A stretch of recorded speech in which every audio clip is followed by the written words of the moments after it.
Hello दोस्तों, नमस्कार। Amit academy for civil services में आप सभी का स्वागत है।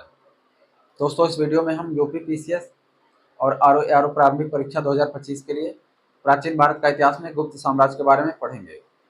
इसके पहले हमने पढ़ा था मौर्य साम्राज्य। मौर्य साम्राज्य के विघटन के बाद भारत के इतने बड़े भूभाग पर राजनीतिक एकीकरण और आर्थिक विकास की यह दशा बराबर लगातार नहीं चल पाती है। आगे दो साम्राज्य आते हैं। उत्तर भारत में कुषाण वंश और दक्षिण भारत में सातवाहन वंश। मौर्य साम्राज्य के विघटन के बाद ये दो बड़े साम्राज्य होते हैं जो कि एकीकरण की दशा को स्थापित करते हैं। इनके विघटन के बाद उत्तर भारत में जो कुषाण साम्राज्य रहता है उसके खंडहर पर माना जाता है गुप्त वंश की स्थापना हुई थी। गुप्त साम्राज्य की स्थापना उत्तर भारत के क्षेत्र पर हुई थी जिसे मध्य देश कहा जाता था।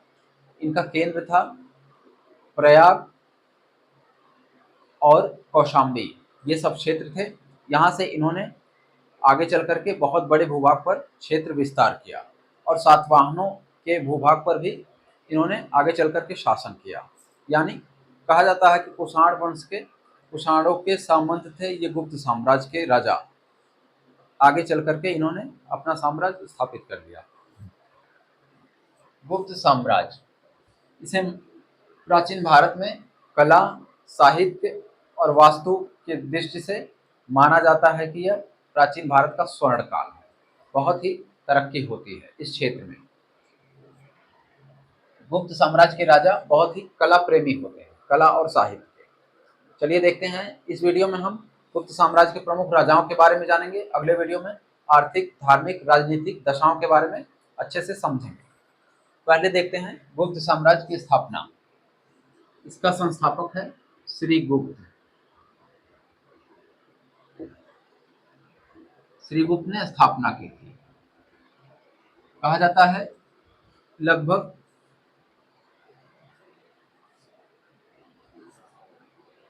इसकी स्थापना तीसरी शताब्दी ईस्वी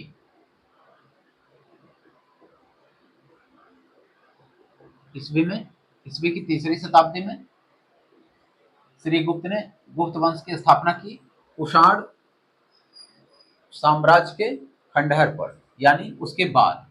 क्योंकि कुषाण अभिलेखी साक्ष्य बताते हैं कि कुषाण साम्राज्य के बाद तुरंत के गुप्त गुप्त वंश के अभिलेख मिले हुए हैं, तो माना जाता है कुषाणों के बाद गुप्त साम्राज्य आए। स्थापना की। इसका वास्तविक संस्थापक माना जाता है चंद्रगुप्त प्रथम।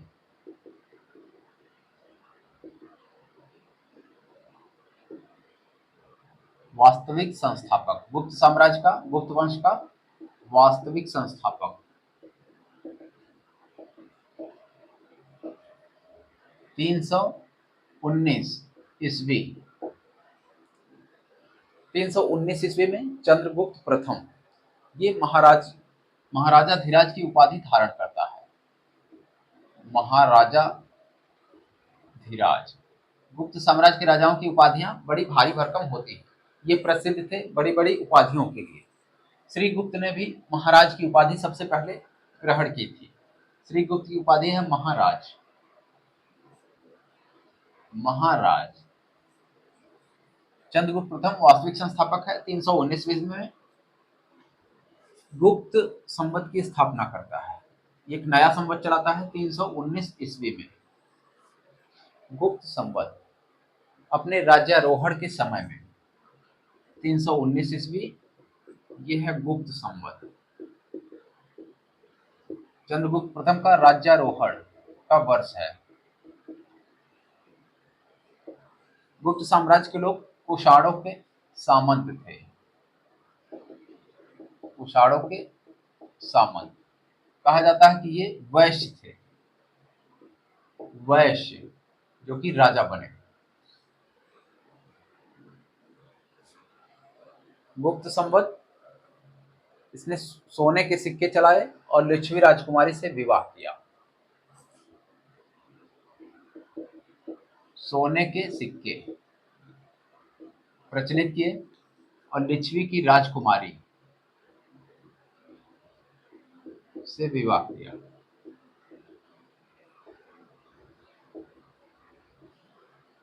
लिच्छवी राजकुमारी, इनका नाम है कुमार देवी। ये इसलिए प्रसिद्ध है क्योंकि वैश्य थे और क्षत्रिय कुल में, क्षत्रिय कुल की कन्याओं से इनका विवाह हुआ था। तो वैवाहिक संबंधों और विजयों के द्वारा गुप्त वंश के राजाओं ने क्षेत्र विस्तार किया।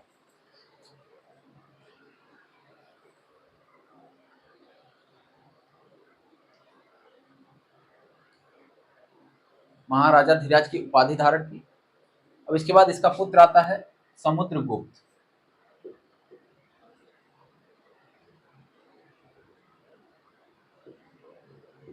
समुद्रगुप्त इसे कहा जाता है भारत का नेपोलियन।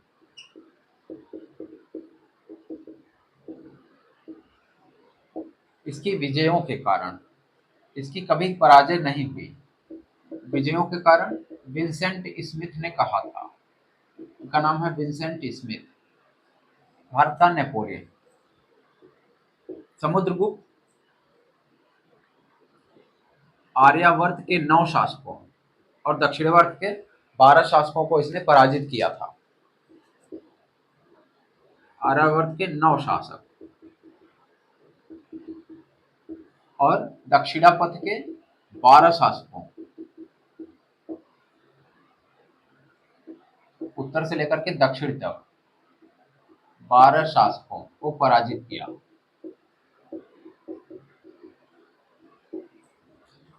समुद्रगुप्त कला प्रेमी भी था और कवि भी था, कला का महान संरक्षक। इसकी उपाधि है कवि राज, जो कि इसके सिक्कों पर लिखा मिलता है। इसके सिक्कों पर इसे समुद्रगुप्त को वीणा बजाते हुए दिखाया गया है, वीणा बजाते समुद्रगुप्त है और लिखा गया है कवि राज, जो कि उपाधि है समुद्रगुप्त की। तो कला का महान संरक्षक है समुद्रगुप्त। इसने अपना साम्राज्य विस्तार किया।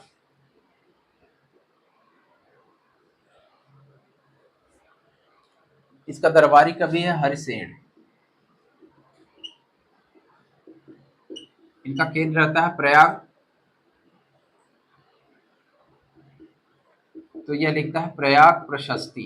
समुद्रगुप्त विजयों के द्वारा जाना जाता है, तो इसकी विजयों का वर्णन है हरिसेन के अभिलेख में, प्रयाग प्रशस्ति जिसे कहते हैं। ये विवरण देता है समुद्रगुप्त की विजयों का।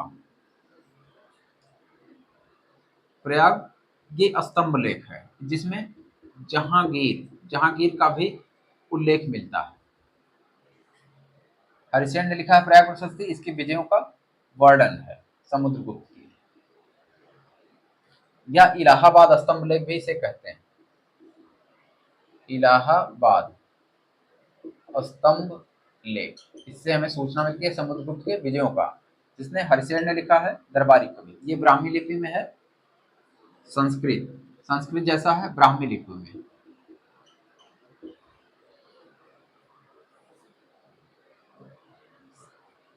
समुद्रगुप्त की उपाधि है पराक्रमांक। कविराज तो है ही, अन्य उपाधियां हैं पराक्रमांक, व्याघ्र पराक्रमांक, ये सब उपाधियां हैं, और कविराज।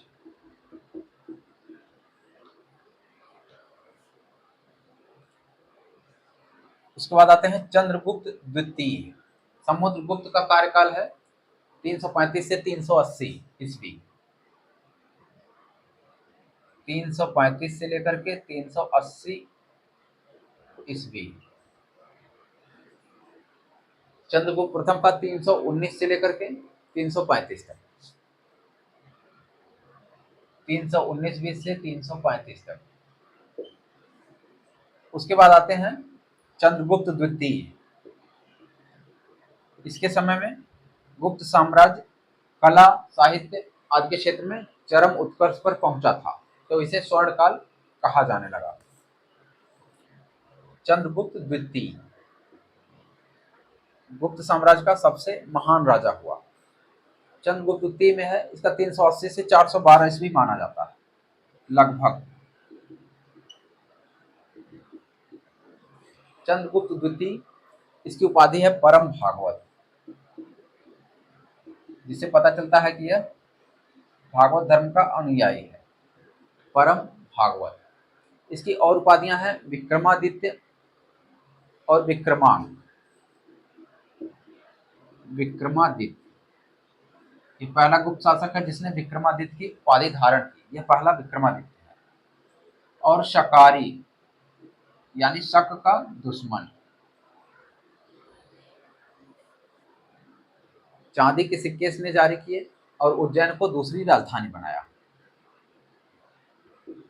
चांदी के सिक्के और उज्जैन, जिसे कहा जाता था उज्जैनी, दूसरी राजधानी। पहली राजधानी थी पाटलिपुत्र। मध्य देश पे इनका शासन था। मुख्य था पाटलिपुत्र, उज्जैन, साकेत और कौशाम्बी, प्रयाग, ये सब प्रमुख थे। इनके दरबार में नवरत्न, यह कला का महान संरक्षक था। ये युद्धों के लिए नहीं बल्कि कला के लिए, कला के संरक्षक के लिए जाने गए। इनके दरबार में नवरत्न।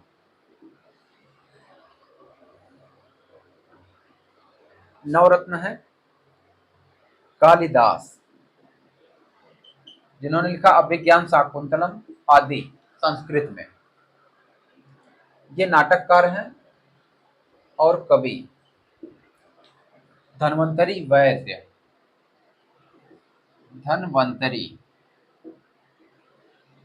ये वैद्य हैं। वर रुचि संस्कृति, वर रुचि, संस्कृत के विद्वान हैं। छपड़क, छपड़क हैं ज्योतिष के विद्वान। छपड़क ज्योतिष।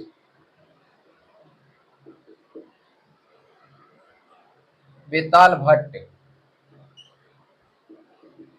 ये है जादूगर, भूत प्रेत। इन्होंने लिखा है वेताल पचीसी, जो टीवी पे आता था। वेताल पचीसी, भूत प्रेत, और इन्हें माना जाता था जादूगर। ये भी नवरत्नों में से एक थे। शंकु एक है ज्योतिष से संबंधित। शंकु ज्योतिष से संबंधित है। अमर सिंह संस्कृत, घटकरपर संस्कृत। अमर सिंह, इन्होंने लिखा है अमरकोश। एक है घटकरपर, ये भी संस्कृत है, संस्कृत के विद्वान। बारह मिहिर, गणित और खगोल, ये गणित और खगोल से संबंधित है। इन्होंने लिखा है पंच सिद्धांत का। तो गुप्त साम्राज्य में इसी वजह से इतना चरम साहित्य और विज्ञान, टेक्नोलॉजी आदि का भी उत्कर्ष होता है। चंद्रगुप्त द्वितीय के समय में चीनी यात्री फाहियान आता है। चीनी यात्री, चीनी बौद्ध यात्री। उदयगिर गुहालेख से चंद्रगुप्त टू की विजयों का उल्लेख मिलता है। उदयगिरी गुहालेख,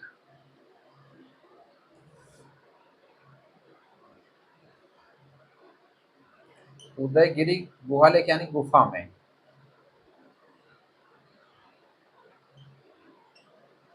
चंद्रगुप्त की विजयों का वर्णन मिलता है।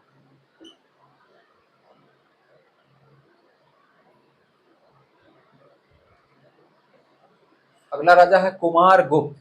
कुमारगुप्त के समय में नालंदा विश्वविद्यालय की स्थापना हुई थी। महान विश्वविद्यालय, बौद्ध दर्शन का विश्वविद्यालय।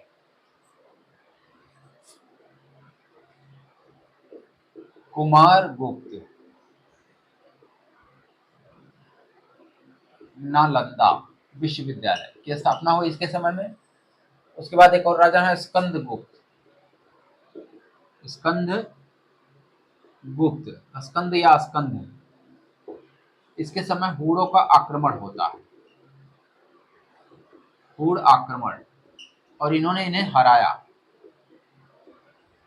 हूणों के आक्रमण से अपने साम्राज्य की सुरक्षा की।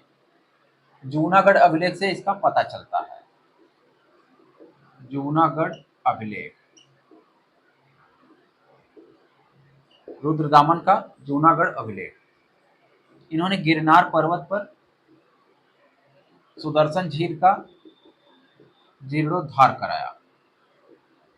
गिरनार पर्वत पर सुदर्शन झील जीर्णोद्धार।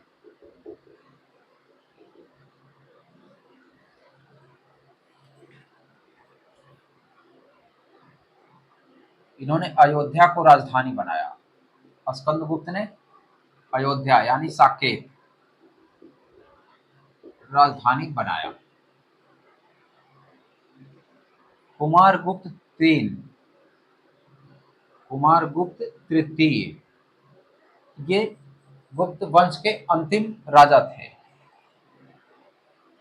अंतिम राजा, श्रीगुप्त संस्थापक और अंतिम कुमारगुप्त तृतीय।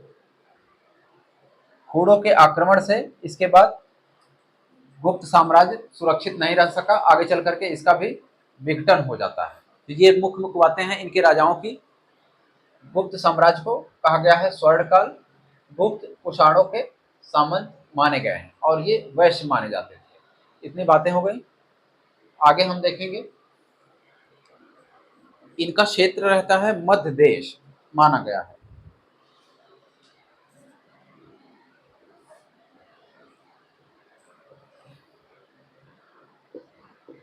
मध्य देश मुख्य केंद्र होता है, राजधानी है पाटलिपुत्र, और उज्जैन बनती है। कुछ समय के लिए अयोध्या भी होती है।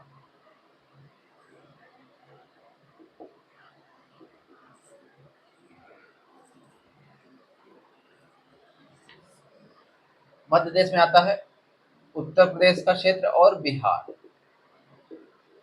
इसके साथ साथ यहाँ पर प्रयाग, प्रयाग में इनका मुख्य केंद्र था। कौशाम्बी,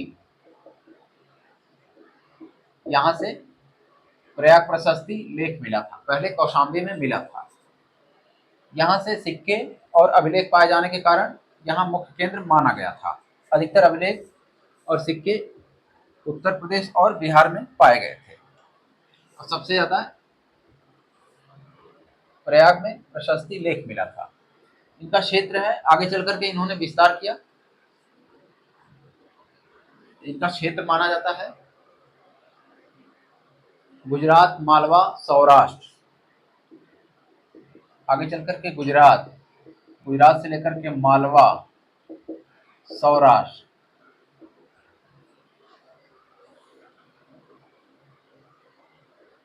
मध्य गंगा का मैदान साकेत, मध्य गंगा का मैदान यानी यूपी बिहार, और साकेत यानी अयोध्या।